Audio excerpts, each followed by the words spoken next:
날마다 쓰는 나의 신앙일기 TV 데일리 큐티 나무향기입니다. 오늘은 2월 25일 토요일입니다. 오늘 함께 묵상할 성경 본문은 로마서 16장 7절에서 16절입니다. 내 친척이요 나와 함께 갇혔던 안드로니고와 유니아에게 문안하라.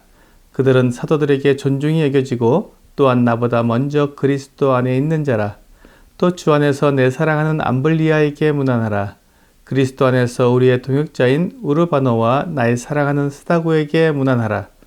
그리스도 안에서 인정함을 받은 아벨레에게 문안하라. 아리스토블로의 권속에게 문안하라. 내 친척 헤로디온에게 문안하라. 나기수의 가족 중 주 안에 있는 자들에게 문안하라. 주 안에서 수고한 두루베나와 두루보사에게 문안하라. 주 안에서 많이 수고하고 사랑하는 버시에게 문안하라. 주 안에서 택하심을 입은 루포와 그의 어머니에게 문안하라. 그의 어머니는 곧 내 어머니니라. 아순그리도와 블레곤과 허메와 바드로바와 허마와 및 그들과 함께 있는 형제들에게 문안하라. 빌롤로고와 율리아와 또 네레오와 그의 자매와 올lum바와 그들과 함께 있는 모든 성도에게 문안하라. 너희가 거룩하게 입맞춤으로 서로 문안하라. 그리스도의 모든 교회가 다 너희에게 문안하느니라.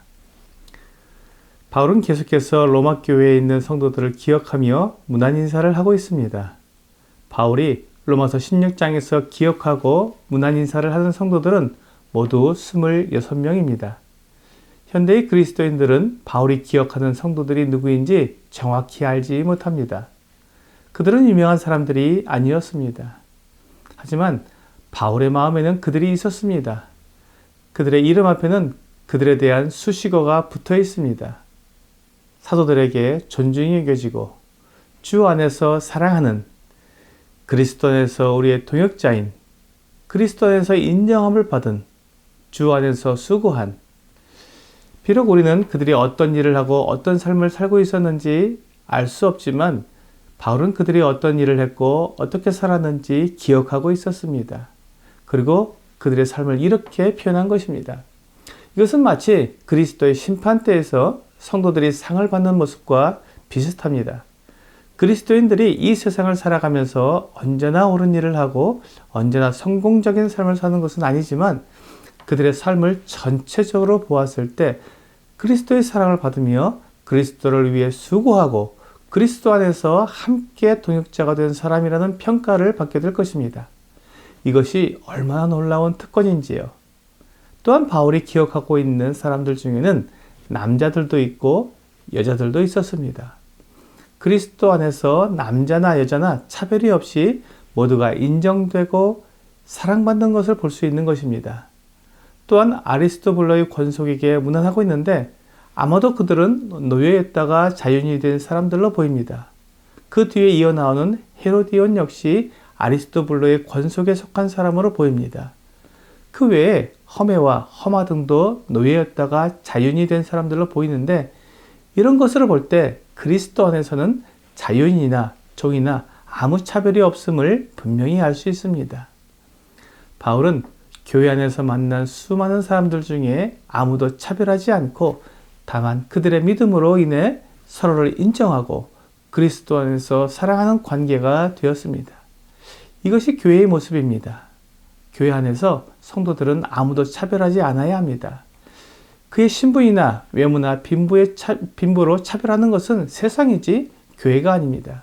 교회는 하나님의 은혜로 거듭난 사람들이 모인 곳입니다. 그렇기 때문에 다른 것으로 판단할 수 없습니다.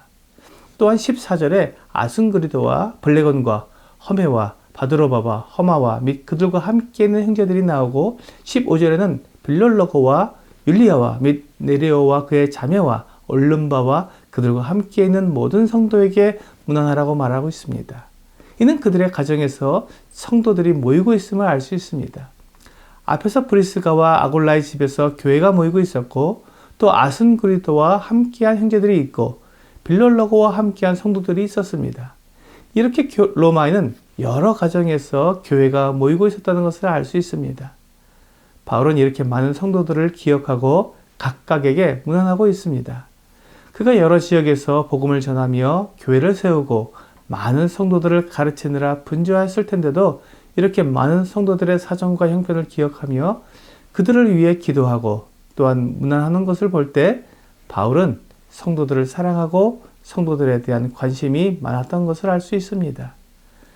나와 같은 믿음을 가지고 함께 주님을 섬기는 성도들은 나와 한 몸을 이루고 있는 귀한 동역자들입니다.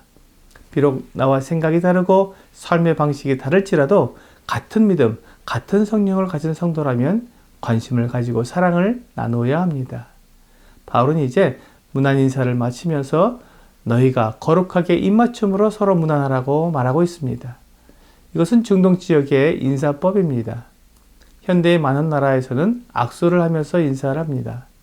사실 각 나라마다 고유의 인사법이 있습니다. 우리나라는 절하는 것이 인사였습니다. 그리고 길이나 어떤 절할 수 없을 때는 허리를 숙여 인사를 했습니다. 그러던 것이 점점 목을 숙여 인사하는 것으로 바뀌었고 이제는 악수를 하는 것으로 인사법이 바뀌고 있습니다. 외국에 나가면 포옹을 하며 인사하는 것을 경험하게 됩니다. 또한 뺨을 대면서 인사하는 경우도 있습니다. 이렇게 다양한 인사의 공통점은 인사를 통해 상대방을 존중하면서 또한 사랑을 나타낸다는 것입니다. 특히 입맞춤으로 인사를 하는 경우에는 서로에 대한 신뢰와 사랑을 나타내는 인사법이라고 생각됩니다. 입맞춤으로 인사하면서 저기를 품기는 어려울 것 같습니다. 물론 가룟 유다는 예수님을 팔 때 거짓 입맞춤으로 인사하기도 했습니다. 그러나 일반적으로 입맞춤으로 인사를 하는 것은 서로에 대한 신뢰와 사랑을 나타내는 것입니다. 그래서 바울은 거룩한 입맞춤이라고 말한 것으로 보입니다. 오늘의 적용 질문을 보겠습니다. 교회 안에서 성도들과 만나 사랑으로 인사합니까? 아니면 형식적인 인사만 합니까? 우리가 교회 안에서 함께 주님을 섬기면서도 사랑하지 않으면 인사하기가 어렵습니다. 악수를 하거나 포옹을 하는 인사는 더욱 어렵습니다. 그런데 만일 거룩한 입맞춤으로 인사한다면 매우 어려운 일일 것입니다. 그래서 인사를 하면서도 그냥 묵례를 하면서 형식적으로 인사하기도 합니다.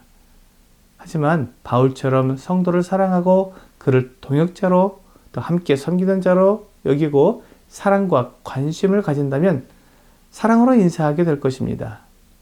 오늘 교회 안에서 성도들을 대할 때 뜨거운 사랑으로 인사를 나누므로 그리스도의 사랑을 전하는 여러분과 제가 되기를 주 예수님의 이름으로 기도합니다.